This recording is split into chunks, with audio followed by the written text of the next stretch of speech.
નમસ્કાર વિદ્યાર્થી મિત્રો, આજે આપણે ફરી મળ્યા છીએ વિડિયો લેક્ચરની અંદર। તો આજે આપણે ધોરણ 7 ના હિન્દી વિષયનો પાઠ 4 કથની ઓર કરની એ આપણે ભણવાના છીએ। કથની ઓર કરની એટલે શું? કથની મીન્સ કે કહેવું અને કરની એટલે કરવું, કે આપણે જે બોલીએ છીએ એ વસ્તુ આપણે કરવી જોઈએ। આપણે ઘણી વખત બીજાને સલાહ આપતા હોય, બીજાને શિખામણ આપતા હોય કે બેટા આમ ન કરાય અથવા તો આમ કરવું જોઈએ, આવું આપણે કહેતા હોય। કોઈ વ્યક્તિને, તમારા મિત્રોને તમે એમ કહેતા હોય કે ભાઈ આપણે તારે આમ ન કરવું જોઈએ, તારે આમ કરવું જોઈએ, પણ એ જ વસ્તુ જો આપણે કરીએ તો એ સારી બાબત કહેવાય નહીં। એટલે જેવી આપણી કથની છે એવી જ આપણી કરની હોવી જોઈએ। એટલે કે આપણે જેવું કહીએ છીએ એ જ વસ્તુનું પાછું આપણે પાલન કરવું જોઈએ। તો એના ઉપર જ આખો આધારિત પાઠ છે, જોઈએ। ईश्वर ने मनुष्य को अन्य प्राणियों से श्रेष्ठ बनाया है, कई गुणों से उसे संवारा है, इसका उसे अभिमान भी होता है, परंतु स्वयं को गुणों की खान समझने वाला व्यक्ति कई बार ऐसे कार्य करता है जिन्हें वह गलत बताता है। कथनी और करनी में अंतर के ऐसे कई उदाहरण रोज देखने में आते हैं। कि मनुष्य एक એવું પ્રાણી છે કે જેની પાસે અઢળક ગુણ છે, અઢળક સમજ શક્તિ છે અને એનું એને અભિમાન પણ છે, પરંતુ ઘણી વખત એ સમજદાર વ્યક્તિ જેવું કાર્ય કરી નાખે છે કે જેના લીધે એને બીજાની સામે શરમ અનુભવવી પડતી હોય છે। તો આવું જ કે કથની ઓર કરની, આપણે જે મેં તમને કીધું એમ કે જે વ્યક્તિ કંઈક કરે છે, કહે છે કંઈક અને કરે છે કંઈક, આવું જ્યારે બને ત્યારે બહુ શરમજનક બાબત છે એ ઊભી થતી હોય છે। તો એવા જ ઉદાહરણ આ પાઠની અંદર આપણને આપ્યા છે। तो बस्ती के बीच सरकार ने पार्क बनाने की जगह छोड़ रखी थी। बरसात के मौसम में मोहल्ले के एक सज्जन को उसमें फूलों के पौधे लगाने की सूझी। बात अच्छी थी, वे कहीं से पौधे लाए, कतार में उन्हें रोपा, देखभाल की, पौधे बड़े हो गए, कुछ दिनों बाद फूल खिलने लगे, पार्क अच्छा लगने लगा, मोहल्ले के लोग सुबह शाम पार्क में टहलने लगे। કે મહોલ્લાની વચ્ચે, એક વિસ્તારની વચ્ચે બગીચો બનાવવા માટેની સરકારે જગ્યા છે એ છોડી રાખી હતી। તો એક વ્યક્તિને એવું સૂઝ્યું કે ચાલને હું કે ત્યાં ફૂલના પૌધા એટલે કે ફૂલના છોડ રોપી દઉં। તો એણે ઘણા બધા પૌધા લઈ આવ્યા, ઘણા બધા છોડ લઈ આવ્યો અને ત્યાં એણે વાવી દીધા અને એની રોજ દેખભાળ કરવા લાગ્યો અને સમય જતા એ પૌધા છે, એ છોડ છે મોટા થયા અને એની ઉપર ફૂલ પણ ઉગવા લાગ્યા અને સરસ મજાનો આખો વિસ્તાર થઈ ગયો અને લોકો પણ ત્યાં આવવા જવા લાગ્યા। फूल सबको अच्छे लगते हैं। पार्क में लोगों के आने जाने से उन्हें यह लगा कि लोग इन्हें फूलों को तोड़कर ले जाएंगे।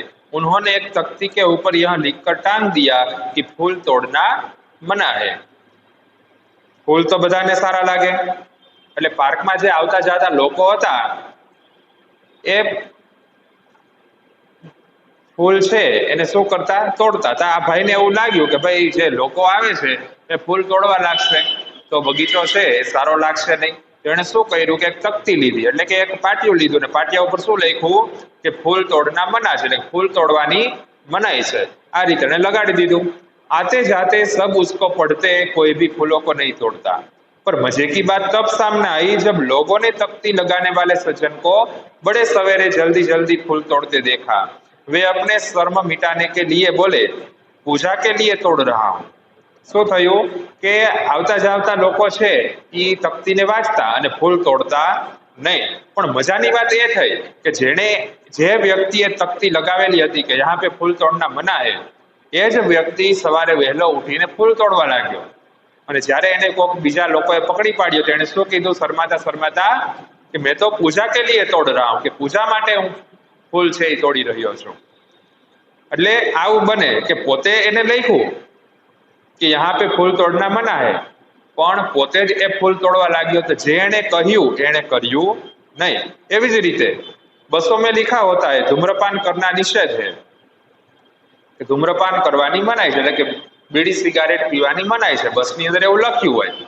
एक बार यात्रा करते हुए देखा कि एक यात्री ने बीड़ी जलाई और पीने लगा।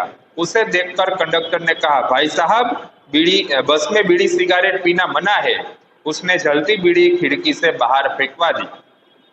तो एने एक बार यात्री હતો એ બીડી પીતો હતો, તો કંડક્ટરે આવીને કહ્યું ભાઈ સાહેબ આયા કે બીડી પીવાની મનાઈ છે, તમે આ વાંચ્યું નહીં કે? અને એને સળગતી બીડી હતી બારીની બારે ફેંકાવી દીધી, બરાબર। थोड़ी देर बाद कंडक्टर ड्राइवर के केबिन में जाकर बैठा, सिगरेट जलाए और दोनों पीने लगे। थोड़ी बार पछी कंडक्टर से ड्राइवर ની કેબિન જે ડ્રાઈવર ચલાવતો હોય ગાડી, તો ત્યાં જઈને પોતે બીડી સળગાવીને પીવા લાગ્યા બંને લોકો। एक दूसरे यात्री ने यह देखा तो लिखे हुए वाक्य की तरफ इशारा करते हुए कंडक्टर से कहने लगा, भाई साहब बस में सिगरेट पीना मना है। इस पर कंडक्टर शीघ्र बोल उठा, यह वाक्य आपके लिए है न कि हमारे लिए। शू कर्યું કે એક યાત્રી કે એને ઈશારો કરીને કીધું ભાઈ આ લખ્યું જો કે બીડી પીવાની મનાઈ છે, એને શું જવાબ આપ્યો કે ઈ તો તમારા માટે, યાત્રીઓ માટે છે, કે અમારા માટે ઈ નથી। પણ આવું થવું જોઈએ નહીં, કે જે તે સૂચના જે વ્યક્તિએ લગાવી કમસે કમ એને તો એનું પાલન કરવું જ જોઈએ। एक व्यक्ति दुकान पर गया, स्कूटर दुकान के सामने खड़ा कर ही रहा था कि दुकानदार बोला, आप अपना स्कूटर वहां सामने वाहन रखने के स्थान पर खड़ा करके आइए। शू कीधुं दुकानदारे कि भाई तमे तमारुं वाहन छे एवला पार्किंग में मूकीने आवो। सज्जन ने कहा, मुझे ज्यादा समय तक थोड़े ही रुकना है, मैं तो सामान लेकर अभी चला जाऊंगा। कि मारे थोड़ું કે જાજી વાર રોકાવું છે, કે હું તો હમણાં મારો સામાન લઈને જતો રહીશ। दुकानदार बोला, पर दुकान के सामने बीच सड़क पर स्कूटर खड़ा रखना कोई ठीक बात नहीं। पण के दुकान सामे के रस्ता वच्चे दुकान नी सामे जी के तमारे वाहन के राखवू ये सारी बाबत नहीं। सज्जन ने स्कूटर वाहन खड़ा करने के लिए स्थान पर ले जाकर खड़ा कर दिया और वापस आकर सामान खरीदने लगे। इतने में स्कूटर लेकर दुकान पर एक लड़का आया, स्कूटर दुकान के सामने खड़ा करके वह दुकान के अंदर चला गया। इस पर उस सज्जन ने दुकानदार से कहा, आपने मना नहीं किया? यह बोला, यह तो मेरा बेटा है। शू कीधुं? थोड़ी वार पछी थई એટલે ઈ સામાન ખરીદી રહ્યો હતો, જે ઓલો સ્કૂટર મૂકીને આવ્યો, ત્યારે એટલામાં દુકાનની સામે એક બીજો વ્યક્તિ આવ્યો, છોકરો આવ્યો અને દુકાનની સામે સ્કૂટર છે ઈ પાર્ક કરી દીધું અને દુકાનની અંદર ચાલ્યો ગયો। ત્યારે ઓલા સજ્જને કીધું કે અહીંયા તો મનાઈ છે ને, તમે ના ન પાડી? તો કે ઈ તો મારો છોકરો છે। એટલે આવું બને કે પોતાના માટે નિયમો કઈ લાગુ જ નથી પડતા, બીજાના માટે નિયમોનું પાલન કરાવે છે। तो कुछ लोग ऐसे भी होते हैं जो आदर्श की बात करते हैं, लेकिन जब उन्हें अपनाना पड़े तो वे आदर्श भूल जाते हैं। એટલે કેટલીક વાર એવું બને કે લોકો છે એ આદર્શની વાતો કરતા। આદર્શ એટલે શું? પહેલા તો આદર્શ એટલે એવી વસ્તુ કે ભાઈ આ વસ્તુ કરવી જોઈએ, આ વસ્તુ ન કરવી જોઈએ, એ આદર્શની વાત થઈ। તો કે આદર્શની વાત કરે છે પણ એ આદર્શ છે એ પોતાના ભૂલી જાય છે। एक दिन एक सज्जन ने घर उनके मित्र मिलने आए। दोनों मित्र बातचीत में मग्न थे कि किसी ने दरवाजा खटखटाया। उन्होंने खिड़की से झांककर देखा, बाहर मकान मालिक खड़ा था, जो पिछले 4 माह का किराया मांगने बार बार आ रहा था। उन्होंने अपने बच्चे को समझाकर बाहर भेजा। एक दिवस एक सज्जनना घरे एक व्यक्ति बहार आव्यो અને એ એનો મકાન માલિક હતો અને અંદર બંને મિત્રો છે વાત કરી રહ્યા હતા। એટલે એને શું કર્યું કે એના છોકરાને સમજાવીને બહાર મોકલ્યો અને વ્યક્તિ છે એ 4 માસનું જે મકાન ભાડું હતું એ લેવા માટે આવ્યો હતો। એટલે એણે એના છોકરાને શું કર્યું? બહાર મોકલી દીધો। जब बच्चा बाहर गया तो मकान मालिक ने उससे कहा, तुम्हारे पिताजी से कहो कि मैं मकान का किराया लेने आया हूँ। શું કીધું કે તારા પિતાજીને કહે કે હું મકાનનું કિરાયું લેવા કિરાયા માટે આવ્યો છું, એટલે કે મકાનના ભાડા માટે આવ્યો છું। बच्चे ने तपाक से जवाब दिया, पिताजी ने कहा है कि वे घर पर नहीं है। पिताजीए कीधुं छे कि घर पर नहीं, घरे नहीं के। बच्चे की बात सुनकर मकान मालिक हंसने लगा। घर में बैठे मित्र के चेहरे पर भी मुस्कान आ गई, जिसे देखकर वे सज्जन पानी पानी हो गए। पानी पानी हो गए मीन्स के शर्म से लाल हो जाना, एकदम शर्माई जाऊं। तो एने शुं कीधुं छोकराए के पिताजीए कह्युं छे के घरे नथी, एनो मीनिंग ओलाने खबर पड़ी गई कि एना पिताजी तो घरे ज छे, पण छोकराए शुं कीधुं के पिताजीने कहा है कि वो घर पर नहीं है। आ सांभळीने ओला जे सज्जन जे बहार भाडું लेवा माटे आव्या हता ए पण हसवा लाग्या अने एनो जे मित्र हतो घरमां ए पण हसवा लाग्यो। एक सज्जन ने अपने पोते को यह सिखाया था कि हमें किसी कभी किसी काम को गलत ढंग से नहीं करना चाहिए, सदा अपनी बारी की प्रतीक्षा करनी चाहिए। एक સજ્જન ને પોતાના પોતે પોતે મીન્સ કે એના પૌત્રને એના દીકરાને એવું સમજાવ્યું હતું કે ભાઈ આપણે કોઈ દિવસ ખરાબ ઢંગથી ગલત ઢંગ से એટલે ખોટી રીતે એકય કામ કરવું જોઈએ નહીં। જ્યારે આપણો વારો આવે ત્યાર સુધી આપણે એની પ્રતીક્ષા કરવી જોઈએ, રાહ જોવી જોઈએ। एक दिन की बात है, वे जल बिजली के बिल जमा कराने गए। પોતે જે સજ્જન હતા, જે એનો પૌત્ર જે દાદાજી હતા એ પોતે જ જલ बिजली એટલે કે પાણી અને વીજળીનું બિલ ભરવા માટે ગયા। साथ में उनका 8 वर्षीय पोता भी था, साथ जेनो 8 वर्षनो दीकरो पण जेनो दीकरानो दीकरो पण हतो, पौत्र पण हतो। बिल जमा कराने वालों की लंबी कतार देखकर वे कोई उपाय सोचने लगे कि बिल जमा कराववा वाळानी एक मोटी लाइन हती ए जोई अने एक उपाय विचारवा लाग्या कि शो उपाय करवो जोईए झड़पथी वारो आवी जाए। उन्होंने खड़े हुए लोगों को ध्यान से देखा। आगे ही एक परिचित व्यक्ति खड़ा दिखाई दिया। वे तुरंत उसके पास गए और बोले, बेटा ये बिल तुम घर पर ही भूल आए, लो इसको भी जमा करा दो। यह व्यक्ति कुछ बोले उससे पहले ही बिल व राशि उसके हाथ में थमा दी और एक तरफ जाकर खड़े हो गए। पोता बार बार कहने लगे, दादाजी लाइन में लगिए ना। उनकी बात सुनकर लोग हंसने लगे। शू कर्यु कि दादाजीए शू कर्यु कि एक कोई व्यक्ति हतो, ए व्यक्ति एनो ओळखीतो हतो, तरत एनी पासे जई अने पोतानुं बिल अने पैसा एने आपी दीधा ने कीधुं कि अरे बेटा ए के बिल तो तू घरे ज भूली गयो, हाले ई के जमा करावी दे के एम करीने पोते लाइन में न उभा अने वच्चे कोईने आपी दीधा अने पोते एक पर उभा रही गया।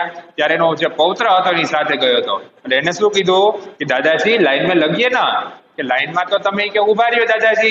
આવું સાંભળી અને આજુબાજુમાં જેટલા પણ લોકો હતા બધા હસવા લાગ્યા, કારણ કે बाळक छे, बाळकने शू शिखामण आपी हती एना दादाजीने कि कोई दिवस गलत ढंग से काम नहीं करना चाहिए, बराबर। ए ज वस्तुनुं पालन छोकरो करतो हतो, पण दादाजीए जे वात कीधी हती दादाजी भूली गया। એટલે ઘણી વખત આવું બનતું હોય છે।